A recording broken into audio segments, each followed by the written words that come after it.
down to 10 to 12 days. Has that started yet, or when can we, see the official statement that that is the new deadline? I'll tell you what, I'll give it to you now. Do you want a big scoop? Yes, please. Everybody else, close your ears, okay? You ready? I'm ready. 10 days from today. Got it. Okay? Got it. Good. Have you communicated? We have a scoop. And then, we're going to put on tariffs and stuff, and I don't know if it's going to affect Russia, because he wants to obviously probably keep the war going, but we're going to put on tariffs and the various things that you put on. It may or may not affect them. But so he actually limited it an extra day. Remember, yesterday he said 12 days, 10 to 12 days, and now he's saying 10 days from today. So that means it's an 11-day thing. The tariffs, by the way, would mainly be on those who do.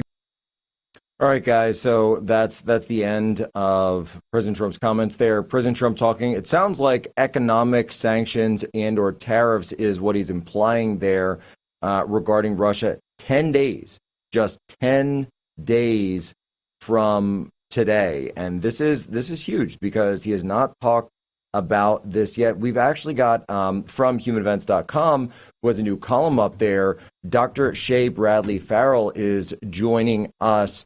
Dr. Bradley Farrell, can I get you've written this huge column all about foreign policy at humanevents.com. Everyone needs to go read it. But can I get your initial reaction and read on President Trump there, the 10-day deadline? Yeah, Jack, you know what? This has potential to be big and to bring Russia to its knees finally. And the reason I say this is Trump has hinted at putting 100% tariffs on countries that are buying Russian energy. And Russian energy, I believe, is Russia's biggest source of income. In fact, Russia used its own energy against Europe once they put energy sanctions on Russia at the beginning of the Ukraine war. Well, Russia turned that right around on them, cut the amount of energy down that they were supplying Europe, which drove Europe's prices high and really has put the economy in decline. And this was something that Trump told Europe not to do, if you will remember that, not to rely on Russian energy. If you remember, the Germans laughed at President Trump at the United Nations in the first administration. But anyway, Russian oil and gas is a big deal to them. And we have seen that President Trump has been extremely successful in putting American interests back at the heart of foreign diplomacy, well, and using this tariffs has been as a leverage tool. Well, and this has been, and I want to read everyone the headline, and this is what we're planning to talk about today. Under Trump, foreign policy is a return to sovereignty for the United States and global nations. So walk us through your theory of the case for Trump's foreign policy, perhaps the Trump doctrine. Yeah, Jack, what's really cool is that Trump is actually crushing the status quo of the U.S. foreign policy establishment, the way we've been doing it for decades since the end of World War II, changing the economic system globally, changing the political system. And it's very big that we have taken a sovereigntist turn under Trump's foreign policy because it is in direct opposition to the globalist agenda. So the leadership of the European Union, the United Nations, and other international organizations. And what is really interesting about it, Jack, is Trump is protecting our sovereignty. We see that with him closing borders, getting us out of these international organizations that are not in our benefit.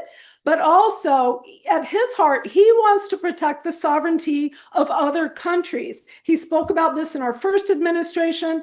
But if you look at the second one, he is really putting, action into it. He reduced the U.S. Agency for International Development, its funding to about 18% of what it was.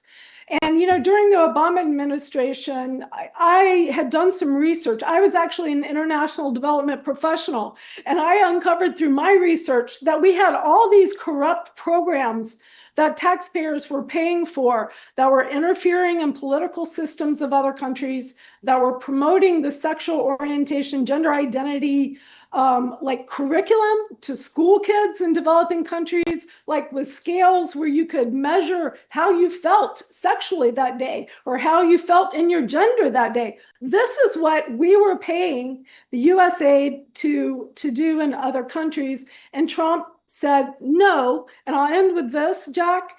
I had at that time religious leaders from Africa, members of parliament from European countries, leaders of all types coming to me and saying, your country, your foreign aid is trampling on our sovereignty, our religion, our culture. Can you please help us? So that is now what the Trump administration is doing, and it improves our public image around the world.